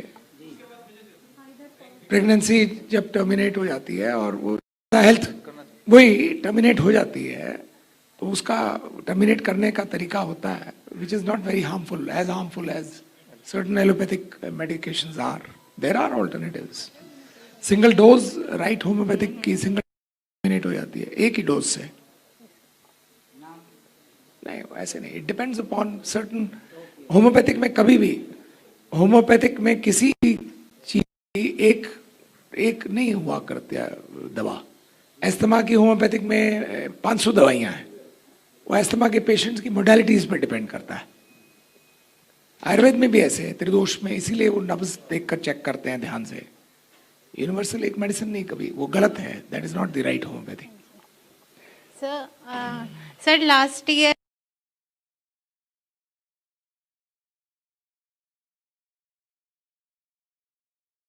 तो 11 mm का था वो। मैंने कुछ नहीं किया क्योंकि प्रॉब्लम कुछ नहीं हो रही थी। अब इस साल फिर ये जनवरी में कराया तो 12.4 हो गई है। तो सर मुझे प्रॉब्लम तो कुछ भी नहीं है अभी भी, लेकिन डॉक्टर स्वेलिंग बता रहे हैं और ऑपरेशन के लिए बोलते हैं। तो सर क्या ये DIP डाइट से ठीक हो जाएगा और मुझे कितने टाइम तक लेना पड़ेगा ये? देखिए इसमें पहली बात तो आप को कोई दिक्कत ही नहीं तो आप चेक तो नहीं कराओ। सर कोई दिक्कत नहीं, वो ऑफिशियल मेडिकल चेकअप होता है सर, उसके थ्रू मैंने अभी बता दिया, जनरल चेकअप जो लोग कराते हैं वही परेशान रहते हैं। अभी अगर मैं ही चेकअप कराऊँ तो हो सकता है मेरे ही 2-4 स्टोन निकले, ठीक है ना। तो जिस तरह से पिंपल आते जाते हैं, मैं तो ये देखता हूँ पिंपल आते जाते हैं, तो उस तरह से बॉडी में भी बहुत सारे, इसे बोलते हैं मेडिकल भाषा में इंसिडेंटियोटोलोमास, दिस इज द टर्म, कि कुछ और देखने आए तो बाई चांस कुछ और मिल गया, कोई ट्यूमर मिल गया, कोई पॉलिप दिख गया, और सारा कॉन्सेंट्रेशन यहीं पे कि इसी की वजह से भविष्य में टाइम बॉम्ब की तरह फट सकता है। लेकिन होता ये है कि बॉडी में बनता है और पिंपल जैसे बनता है एक लेवल पे, फिर अपने आप जाता ही जाता है without your interfering with it. Rather आप इंटरफेयर करेंगे तो शायद नहीं जाएगा वो, है ना। तो अब 12.5 जो हो गया है, आपको लगता है कि कोई एक्यूरेट बहुत ही वो मिलीमीटर का फिजिक्स का कोई गैजेट से वो नाप रहे हैं, राइट। वो आंखों से देखते हैं, उनको जो मन करता है बता देते हैं वो, ठीक है ना। उसी को अगर बोले दोबारा देख के बताओ तो वो 12 का कुछ भी बता सकते हैं। तो डोंट डिपेंड ऑन देम, और इस तरह की चीज़ें होती हैं। प्लस अगर इसको कम करना ही है तो उसके लिए हमने देखा अपने पेशेंट्स में कि the moment they are on this diet, एक तो पेन इंटेंसिटी कम होने लगती है। आपको तो पेन है ही नहीं, ठीक है ना, तो बात ही खत्म है यहीं पे। फिर भी आप to be on a safer side इस तरह के डाइट में रहो, ठीक है ना। जैसे मुझे कोई दिक्कत नहीं है लेकिन मैं इस डाइट में हूँ, शायद इसीलिए दिक्कत नहीं है, ऐसा भी हो सकता है, ठीक है ना। तो और अगर मान लो किसी को दिक्कत है, 11 mm में पेन होता भी है बहुत लोगों को, और बहुत भयंकर पेन भी होता है, ऐसा भी होता है, डिपेंड्स ऑन कि वो कहाँ पे है। तो उन पेशेंट को हम स्ट्रिक्टली बोलते हैं DIP डाइट माइनस प्लेट 2 इन लंच, राइट। और साथ में हम बोलते हैं कुल्थी का दाल, लास्ट टाइम भी मैंने बताया था अपने पिछले लेक्चर में। हाँ, कुल्थी का दाल का पानी, हाँ कुल्थी का दाल का पानी 100 ग्राम आप ले लो और 2 ग्लास पानी में उबालो, और उबालने के तब तक उबालो जब तक वो 1 ग्लास में कन्वर्ट ना हो जाता पानी। फिर उसको छान लो, उस पानी को सुबह आधा ग्लास शाम को P low. You carry on for few months, right. तो दिस इज हाउ हमारे तो पेशेंट ठीक होते हैं, और ये साइंटिफिकली वैलिडेटेड भी है। ये कर लो आप अगर इसमें आपको थोड़ा लगता है। और हाँ ऐसे निकलती है और ज़रूर निकलती है, हर बार निकलती है। अच्छा, इसके साथ ही हम इसको कंक्लूड करते हैं। वहाँ से इशारा भी हो रहा है, आपका लंच भी तैयार है, वो ठंडा होता जा रहा है। तो sir final words. Yes sir, पथरी के ऊपर 1 मिनट मैं बताता हूँ आपको। 1 मिनट।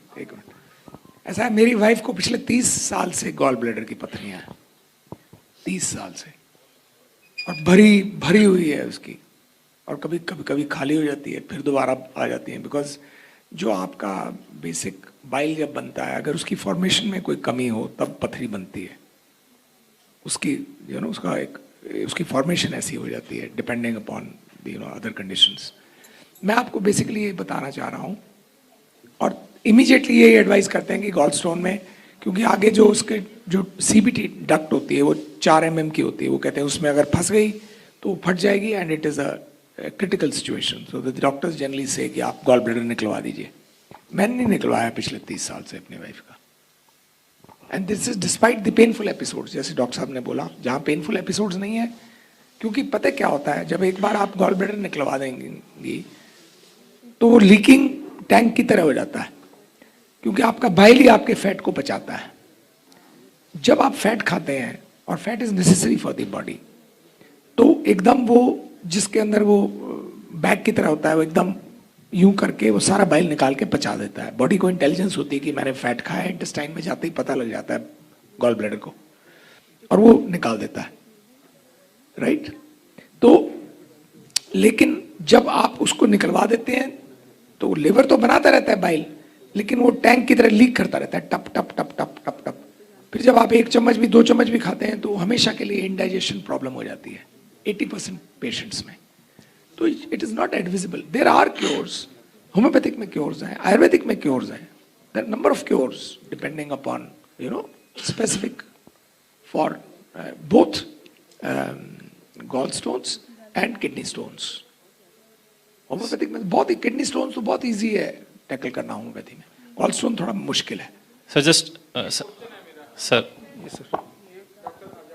यस ਮੇਰੀ ਬੇਟੀ ਜਿਹੜੀ ਹੈ ਉਹ 2 ਸਾਲ ਦੀ ਜਦੋਂ ਸੀ ਉਦੋਂ ਉਹਨੂੰ ਨੈਫਰੋਟਿਕ ਸਿੰਡਰੋਮ ਹੋਇਆ ਸੀ। ਉਸ ਤੋਂ ਬਾਅਦ ਉਹਦਾ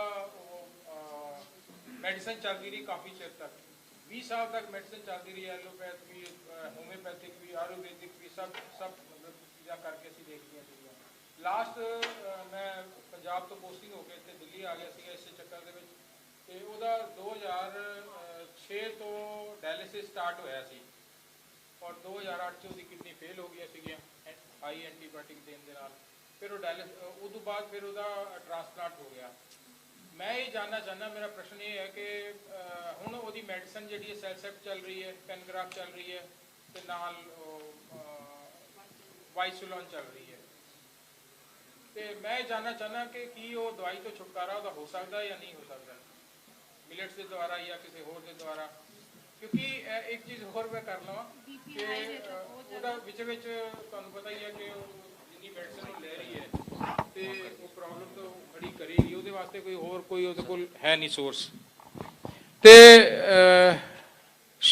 ਮੈਂ ਸੋਚਦਾ ਕਿ ਸ਼ਾਇਦ ਮਿਲਟਸ ਦੇ ਬਾਰੇ ਜਿਵੇਂ ਤੁਸੀਂ ਗੱਲ ਕਰਦੇ ਰਹਿੰਦੇ, ਮੈਂ ਤੁਹਾਡੀ ਵੀਡੀਓ ਕਾਫੀ ਸਾਰੀ ਦੇਖੀਆਂ ਮੈਂ, ਤੇ ਜੇ ਉਹਦੇ ਵਿੱਚ ਕੋਈ ਸੋਲੂਸ਼ਨ ਹੈ, ਕਿਉਂਕਿ ਫਰੂਟਸ ਜਿਹੜਾ ਹੈ ਜਿੱਥੇ ਤੱਕ ਮੈਨੂੰ ਸਮਝ ਲੱਗੀ ਹੈ, ਹੋ ਸਕਦਾ ਡਾਕਟਰ ਸਾਹਿਬ ਇਹਨੂੰ ਹੋਰ ਜ਼ਿਆਦਾ ਕਲੀਅਰ ਕਰ ਦੇਣ, ਕਿ ਇਹ ਸਾਡੇ ਇਮਿਊਨ ਸਿਸਟਮ ਨੂੰ ਸਟਰੋਂਗ ਕਰਦੀ ਹੈ ਫਰੂਟਸ ਜਿਹੜਾ ਹੈ, ਤੇ ਉਹਨੂੰ ਜਿਹੜੀ ਮੈਡੀਸਨ ਦਿੱਤੀ ਜਾ ਰਹੀ ਹੈ ਮੇਰੀ ਨੌਲੇਜ ਦੇ ਮੁਤਾਬਿਕ ਜਿਹੜੀ ਹੈ ਉਹ ਉਹਦੇ ਇਮਿਊਨ ਸਿਸਟਮ ਨੂੰ ਕਨਫਿਊਜ਼ ਕਰਨ ਵਾਸਤੇ ਉਹ ਦਵਾਈ ਦਿੰਦੇ ਹੈ ਤਾਂ ਕਿ ਉਹਦੀ ਕਿਡਨੀ ਨੂੰ ਉਹ ਡਿਸਟਰੋਏ ਨਾ ਕਰ ਦੇ ਉਹਦਾ ਇਮਿਊਨ ਸਿਸਟਮ। ਹੁਣ ਅਸੀਂ ਮਤਲਬ ਇਸ ਪਰੇਸ਼ਾਨੀ 'ਚ ਆ ਕੇ ਕਿ ਇਹ ਦਵਾਈ ਹਟ ਸਕਦੀ ਹੈ ਜਾਂ ਨਹੀਂ, ਜਾਂ ਇਦਾਂ ਹੀ ਚੱਲੇਗਾ ਕੰਮ। ਉਹਦਾ 2008 ਦੇ ਵਿੱਚ ਆਪਰੇਸ਼ਨ ਹੋਇਆ ਸੀ, ਹਜੇ ਤੱਕ ਉਹ ਠੀਕ ਹੈ ਬਿਲकुल।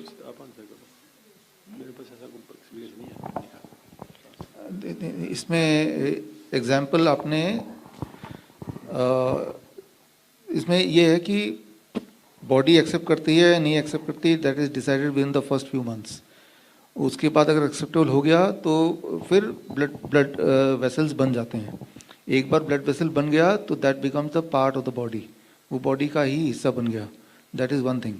और उसके बाद the moment you are on this diet, ये डाइट क्या करेगी, उस ब्लड वेसल को स्ट्रेंथन करेगी, ठीक है। तो जितना मैंने देखा है तो कि पहले कुछ महीने में ही एक्सेप्ट कर रही कि रिजेक्ट कर रही, that is being decided. And once accept होने का मतलब कि ब्लड वेसल बन गया, and once the blood vessel जिससे ब्लड वहाँ फ्लो हो रहा है, तो ब्लड वेसल जब कनेक्ट कर गया तो that becomes one organ, one body, it is not A separate thing, right. शुरू में सेपरेट रहा होगा, रिजेक्शन या एक्सेप्टेंस तब रहा होगा, इम्यूनिटी का सप्रेस करना तब रहा होगा, लेकिन अब क्योंकि वो एक ऑर्गन है, अब हमारा ये रिस्पॉन्सिबिलिटी हमारी बॉडी की कि हर ऑर्गन का साथ में इस ऑर्गन का भी हेल्थ को ध्यान दे, और हर ऑर्गन के लिए जो चीज़ जो खुराक है इस ऑर्गन के लिए भी, जो कि डोनेटेड किडनी है उसके लिए भी खुराक सेम ही है। तो इसमें होना यही चाहिए कि you should start with these things without fearing कि इम्यूनिटी अगर ज़्यादा होगा तो वो ये वाला एक प्रॉब्लम आ जाएगा, कन्फ्यूजन आ जाएगा। ये आना होता है या नहीं होता है, रिजेक्शन एक्सेप्टेंस, जिसके लिए कई सारे पैरामीटर है, वो पहले में ही हो जाएगा। अब तक भी है, सब कुछ सही है, इसका मतलब बॉडी ने ब्लड वेसल बना लिया है, बना लिया तो now it is not a new organ, it body has accepted it as one. तो ये सोच के and to be on a safer side, अगर फिर भी लगता है, मुझे तो नहीं लगता लेकिन आपको लगता है, तो कई पेशेंट को मैं बोलता हूँ यू स्टार्ट विद लेस, कि चलो भाई पहले फ्रूट्स की क्वांटिटी इतनी दी and then we are trying to monitor किस तरह से होता है। फर्स्ट कि ब्लड प्रेशर उसका धीरे धीरे कम हो रहा है क्या, पेशेंट का ब्लड प्रेशर कम होने का मतलब किडनी की फंक्शनिंग अच्छी हो रही है। तो ये एक क्लियर कट एविडेंस है जो दिनों में पता चल जाएगा, 2-4 दिन के अंदर ही पता चल जाएगा, हफ्ते में पता चल जाएगा। तो that is the first indication. तो अगर वो इंडिकेशन हमारे हिसाब से है, पॉजिटिव है, तो वी आर एनकरेजिंग। अगर वो उतने हिसाब से नहीं है तो हम उसके क्वांटिटी को बहुत ही कॉशियसली लेके चलें।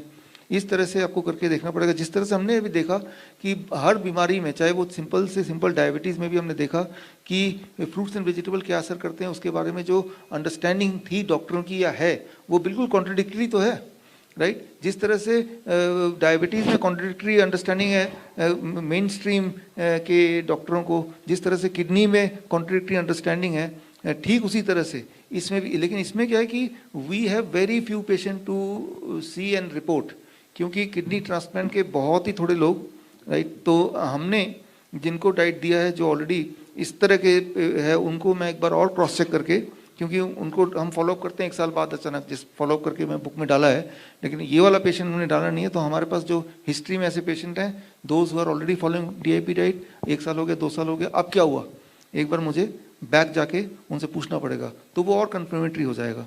तो लेकिन नटशेल में मतलब होना ये चाहिए कि since the body supporting the organ, organ is supporting the body, let's believe it is a one body. If it is a one body then वो सारी मेडिसिन है, क्योंकि वो सारी मेडिसिन जाहिर सी बात है आपके बॉडी के सारे ऑर्गन को हार्म कर रही है, क्योंकि जब भी कोई मेडिसिन लेते हैं वो सिर्फ एक ऑर्गन के लिए नहीं होती, it goes to the all the blood, all the organ, right. तो जो अब एक ऑर्गन जो बाकी ऑर्गन को सपोर्ट नहीं कर रही है, डिस्ट्रॉय कर रही है, तो जाहिर सी बात है that is not for you. तो हमें ट्रांजिट करना है, जिस तरह से डायबिटीज़ के पेशेंट ट्रांजिट करते हैं इंसुलिन से, धीरे धीरे इंसुलिन को कम करते जाते हैं, कम करते जाते हैं, एक दिन आता है जब वो खत्म कर देते हैं, करते ही है ना। डायलिसिस के जो पेशेंट हैं, पहले तो ये लगता था डायलिसिस कभी खत्म ही नहीं होती, ऐसी तो था, लेकिन हमारे कितने पेशेंट इस बुक में हैं डायलिसिस में धीरे धीरे फ्रीक्वेंसी कम हुई, एक दिन आया कि अब डायलिसिस करने दोबारा गया ही नहीं, होता ही है।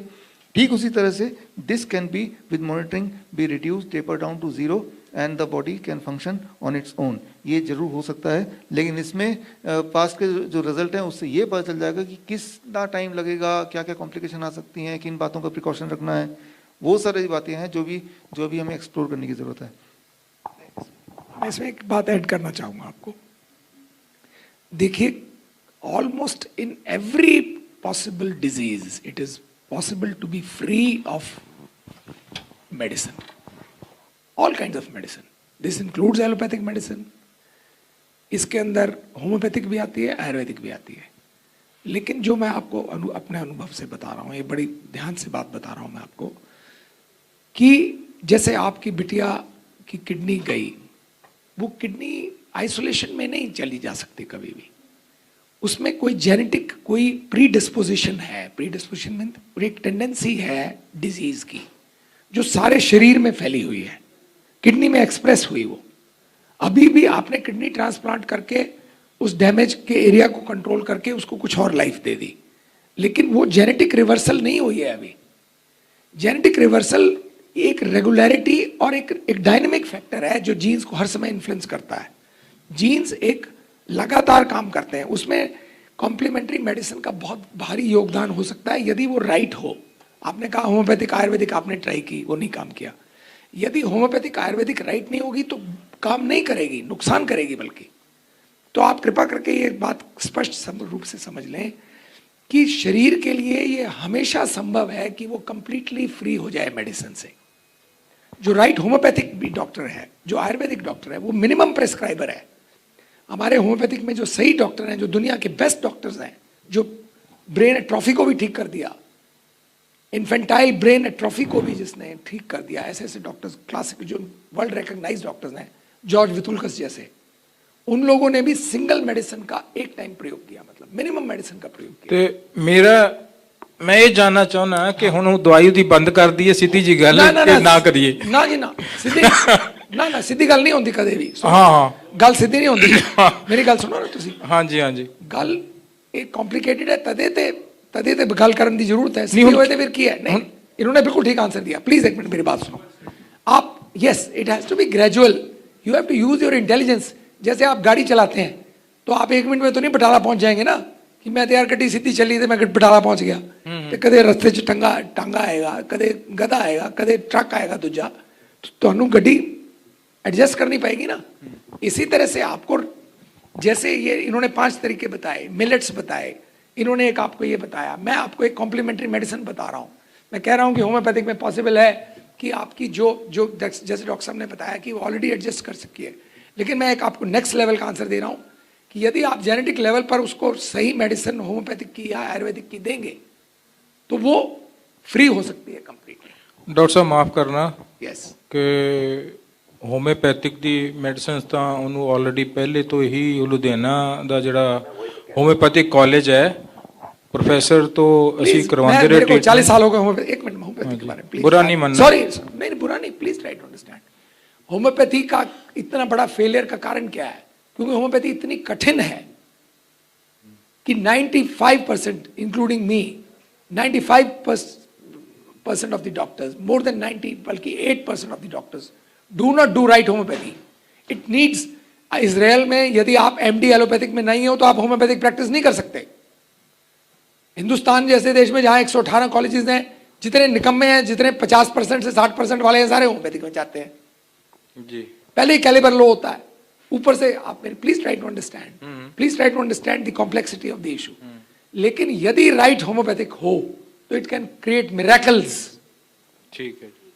आपकी बच्ची 3 महीने में जो 20 साल से दवाई ले रही है 3 महीने में कंप्लीटली फ्री हो सकती है, वीनिंग हो सकती है। और and it has to be complimented.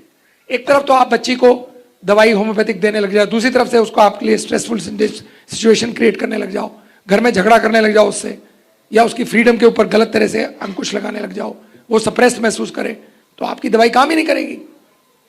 Please try to understand life is not, अभी डॉक्टर साहब ने कहा कि 5 तरीके हैं जिससे हेल्थ को सुधारा जा सकता है। हेल्थ कभी भी सिंगुलर फैक्टर नहीं है, ये 10 उंगलियों की तरह है। Please try to understand. आप समझे मेरा पॉइंट?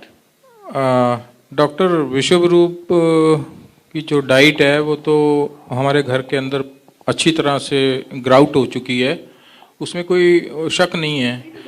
हाँ, लेकिन कारण ये है कि 20 साल सफ़र किया इस बीमारी से, तो एक डर बैठा रहता है उसके मन में कि मैं दवाई छोड़ती हूँ तो मुझे प्रॉब्लम खड़ी हो जाएगी। लेकिन जो डॉक्टर साहब ने बताई मैं समझ गया हूँ कि हमें देखना पड़ेगा कि उसको थोड़ी थोड़ी ये दे के और एक्सपेरिमेंट करते हुए टेपर करते हुए, हाँ जैसे हम करते हैं शुगर की मेडिसिन को भी करते हैं, तो वो मैं समझ गया हूँ अच्छी तरह से। तो कोशिश करूँगा मैं दोबारा से, पर मैं डॉक्टर आजाद जी से रिक्वेस्ट करूँगा कि वो कुछ बोलना चाहेंगे इस पे कि नहीं। मिलेट्स ऐड कर लो ना। हाँ वही मैं चाह रहा था कि वो जो हेल्दी डाइट तो करो ही करो ना, दवाई बंद करनी नहीं करनी वो अलग बात है जी, लेकिन डाइट तो फुल्ली हेल्दी करो ना। जी जी। उसमें कुछ काढ़े हैं, कुछ कषाय हैं, किडनी वाले कषाय स्पेसिफिकली मेडिसिनल प्लांट्स हैं, वो ऐड करो।